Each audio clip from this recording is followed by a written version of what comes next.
The O Cannabis Conference and Expo returns to Toronto June 1st through the 3rd, and there's still some good booth locations available.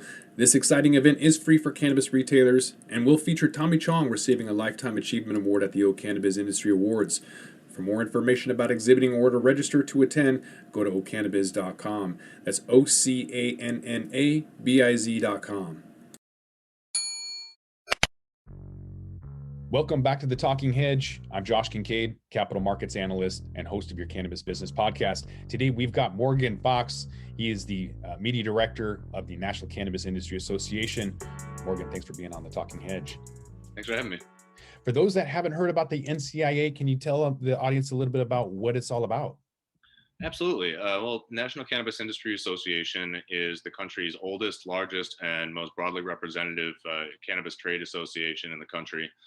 We represent roughly 1,500 businesses of all shapes and sizes, everything from direct plant touching to any manner of ancillary businesses that you could possibly imagine. Our focus is on federal lobbying to end prohibition and create a federal regulatory structure that is amenable to cannabis business interests while still promoting public health and safety. And we also provide networking opportunities and educational resources for our members. Schumer, now the majority leader in the Senate, has been very proactive in talking about cannabis policy issues and wanting the Senate to address legalization as well as other incremental measures relatively quickly. He's already made several public statements about it and held interviews on the subject. So we're very hopeful that we'll be able to start making some progress very soon. That's great. So that's going to be passing the possibly the MORE Act, or like you said, some better wording, more amendments in there to kind of make that more advantageous. And yet the old guard, like you mentioned, was kind of moving on. So Mitch McConnell kind of not getting in the way anymore. He's from Kentucky. And so I think, looking at Kentucky, for example, might be the next state. We mentioned early on that both Vermont and New York are having some FOMO, but Kentucky has the least funded pension plan in the entire US. So if Vermont is getting on board simply because they're broke and New York sees some FOMO, what are some of the states that you had mentioned beforehand that you kind of see, either going rec or medical, as I'm kind of looking at it from the finance side of Vermont, New York, and Kentucky being broke and needing money? What are some of the sites you're seeing with lobbying efforts? I mean, luckily, Vermont legislature passed a cannabis regulation bill. They had previously passed a bill that basically allowed adult possession and limited home cultivation, but didn't involve any sort of commercial regulatory structure. Luckily, the legislature saw the benefits of doing that last year and decided to enact that. It's going to take them a little while to get their program up and running. Hopefully that process has already begun. I know that the Cannabis Commission there has already started work, but you're absolutely right. New Jersey passing legalization, especially by such a wide margin of the voter base, I think really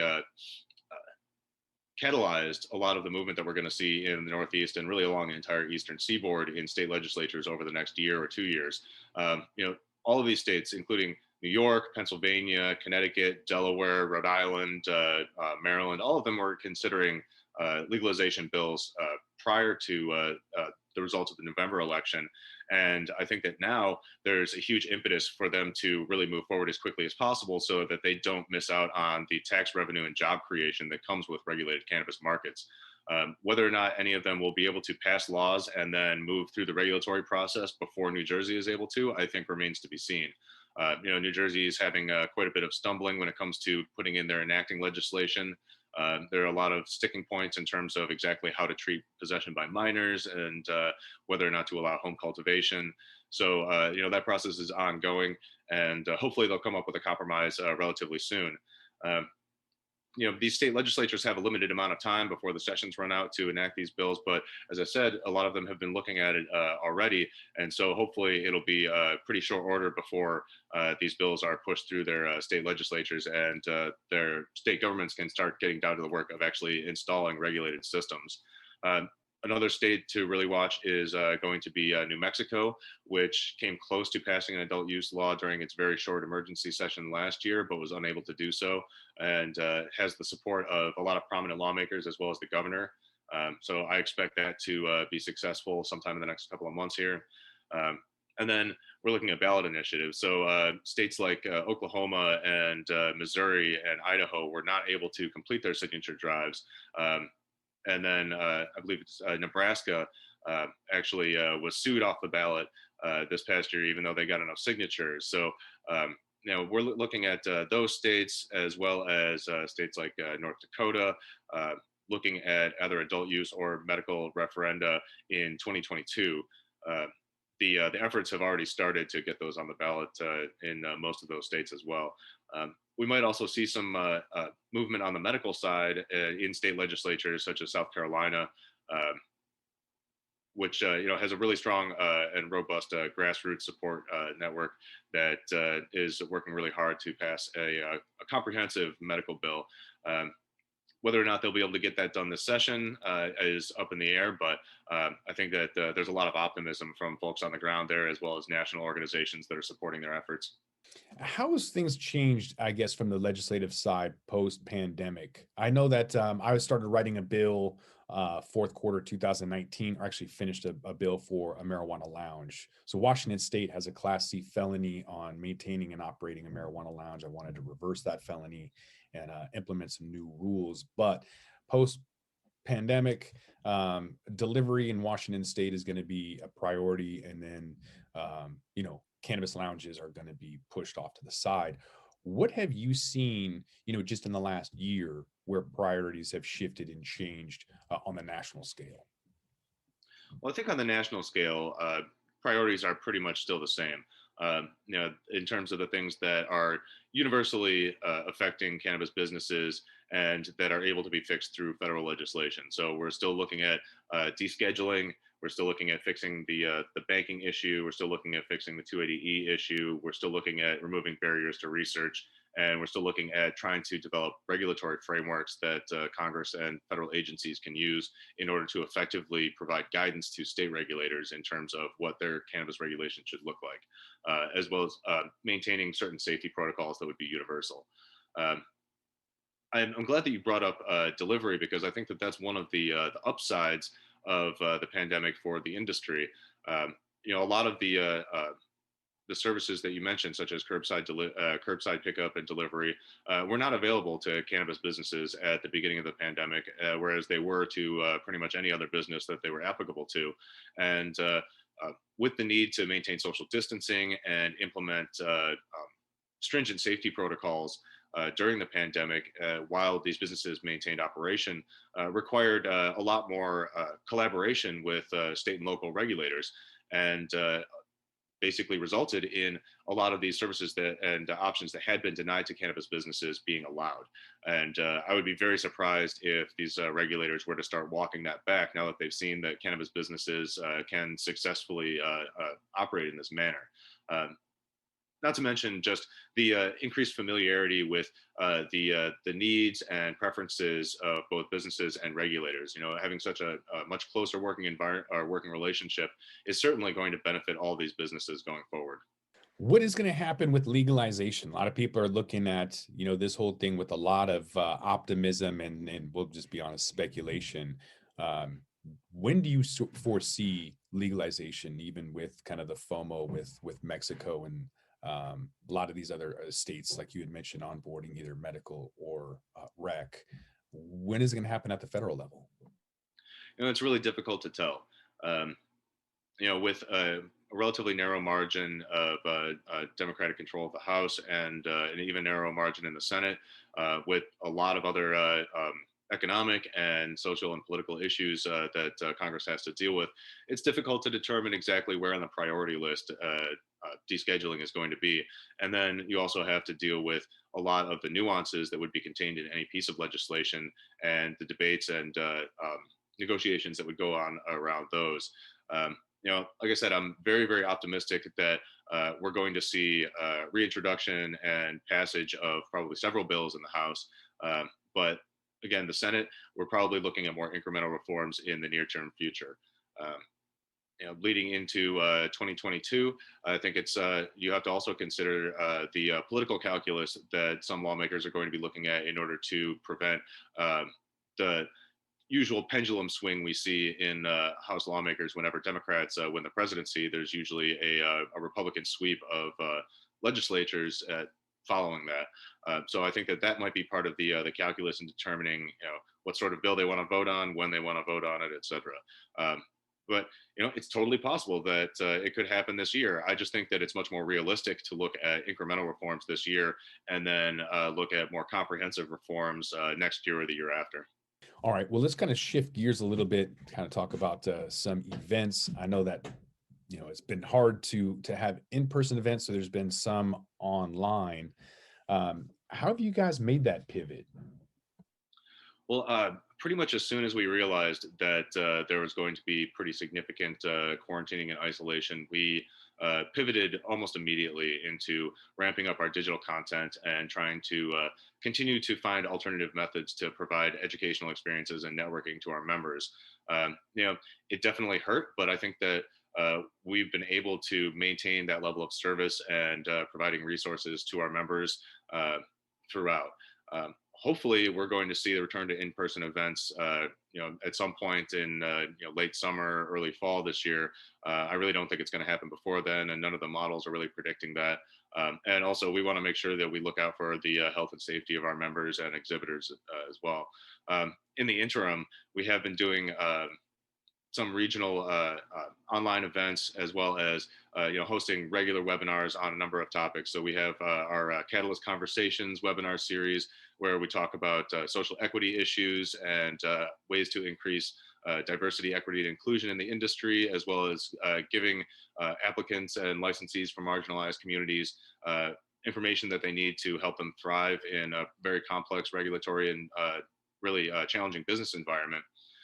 We have our committee insights, which basically are put together by our 14 member committees on all sorts of different issues that are pertinent to cannabis policy reform, as well as to cannabis businesses. We've got our regular diversity report run by our diversity, equity, and inclusion manager, Tahir Johnson, to try to elevate voices for marginalized communities in the cannabis space. And then we have a series of sponsored webinars from our members to try to get their messages out there about particular topics or services that they may offer.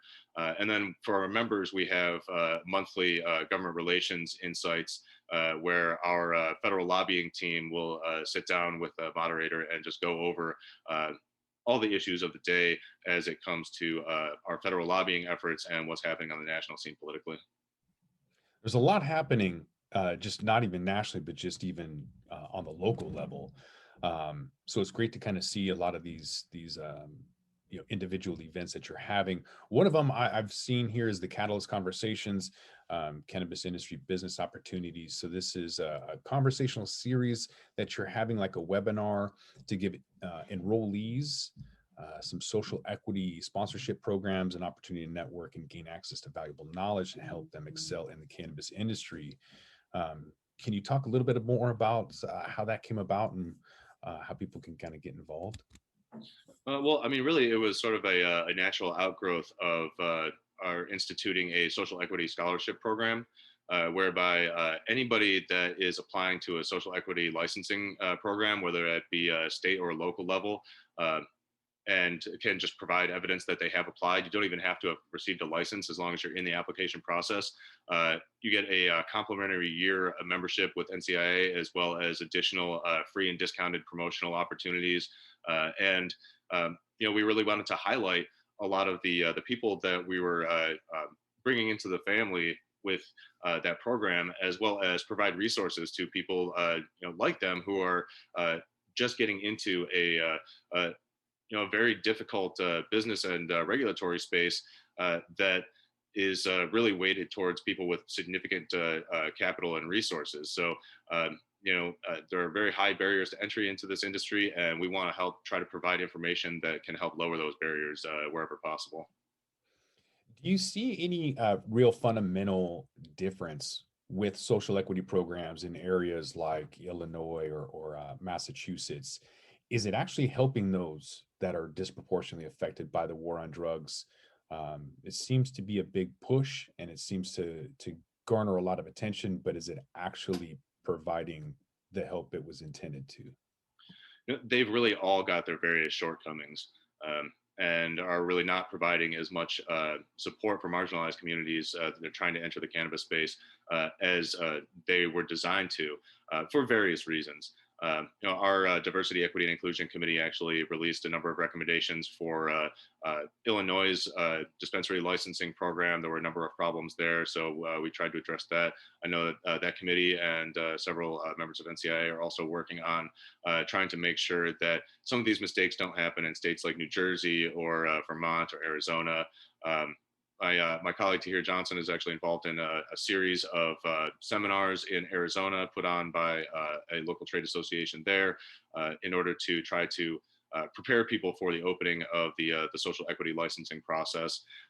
But I think that every new program that gets started is learning from some of the mistakes of the past, but really it requires a tremendous amount of community engagement on the part of lawmakers and regulators to get this right. And I don't think that we're seeing that to the extent that that we would like.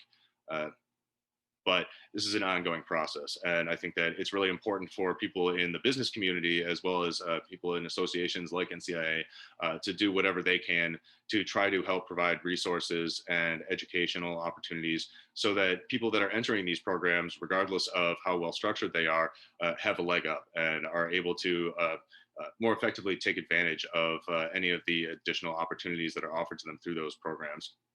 There's some other programs and resources and opportunities too. So another event that you have is the Cannabis Business Summit and Expo. So this is later on. This is going to be maybe around the early August timeframe. I know it's kind of contingent on in person or not, and I kind of want to pick your brain about that. So tell me a little bit about the Cannabis Business Conference, what it's designed for, who it's, who the target market is, and how long it's been going on. Well, that's actually our flagship event. We've been doing it for I believe 6 or 7 years now, and the one that we had in San Jose in 2019 had over 10,000 attendees, 450 exhibitors, and 150 speakers on a number of subjects related to the cannabis industry as well as cannabis policy and advocacy. Um, we were forced to turn that into a digital event last year, but we're very hopeful that we'll be able to go back to an in-person meeting in August, which is tentatively slated for the Moscone Center in San Francisco. But again, a lot of this is contingent upon what exactly happens with the pandemic. So everything is really in a state of flux right now. But regardless of that, we're going to be continuing to move forward with trying to find the ideal timing for such an event that puts safety at the front of the line.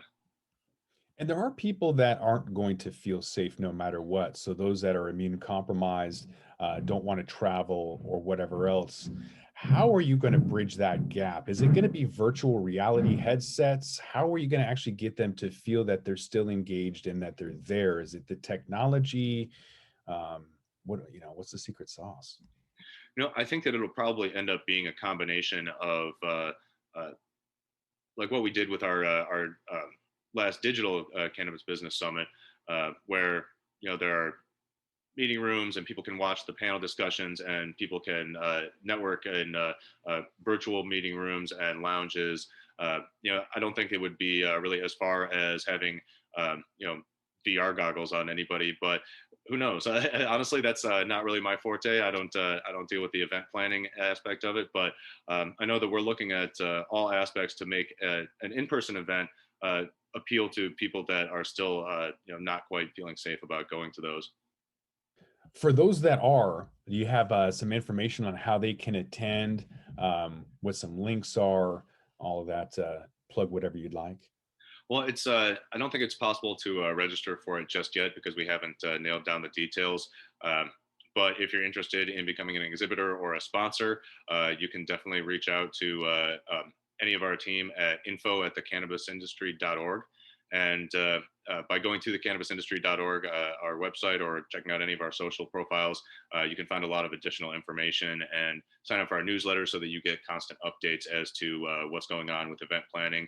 And not only that, but get access to our educational material put together by our members and staff, and find out about potential opportunities for both members and non-members.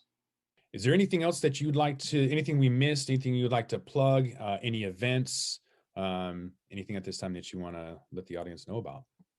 Well, since you mentioned capital markets, I think it's important to note that every time the political winds shift in favor of legalization, or you see a number of states passing legislation, or you see Congress pass, in even one chamber of Congress pass legislation, you see a tremendous influx in capital and investment. And I'm hoping that with this most recent influx, that investors have learned from some of the mistakes of the past, because I feel like there's a misconception that this is going to be an immediate green rush and people will be able to get rich really quickly. And that leads investors to demanding immediate returns from businesses that are really not in a position to be able to provide them. And really, from the investor level, forgetting that this is still a volatile agricultural commodity that is in a very unstable political environment.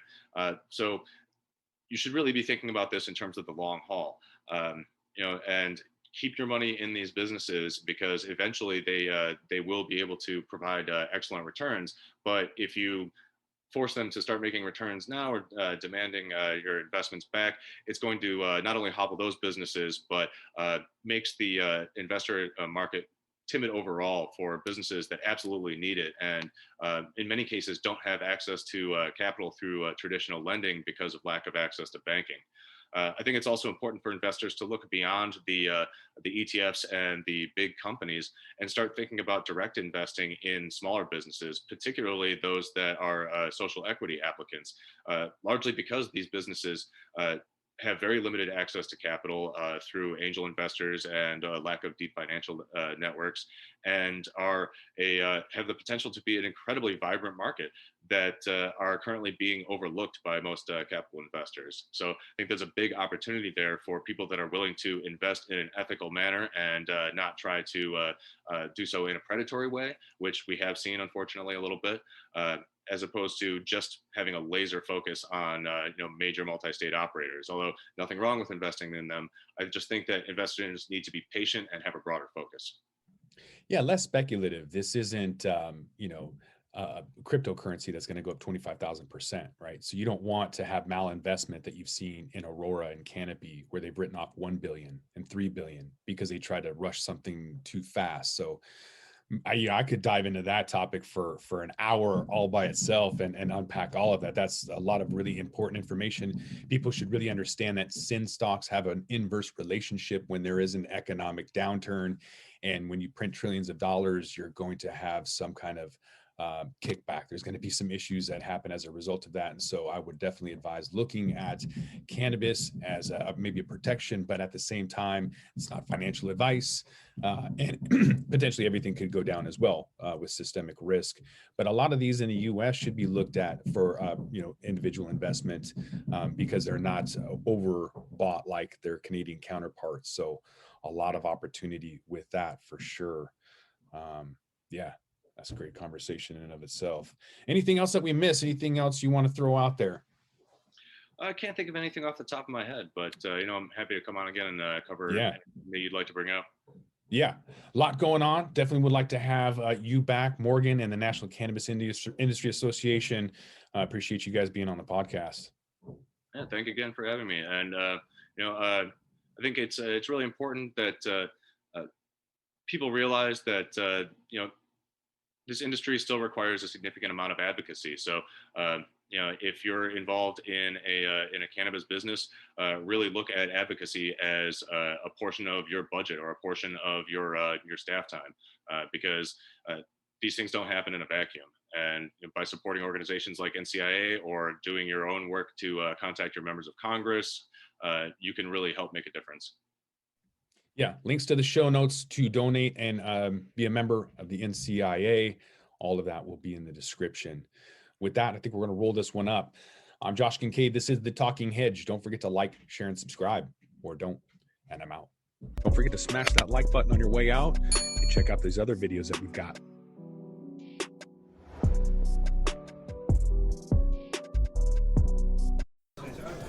I'm Larry Michigan. I'd like to invite you to join Jim, Marty, and me on our weekly podcast, The Deadhead Cannabis Show. Each week we explore the latest cannabis and jam band news and reminisce with other cannabis industry deadheads and jam band aficionados about the great musical acts that we've seen and heard. Check out a new episode every Monday at mjbulls.com or wherever you listen to podcasts.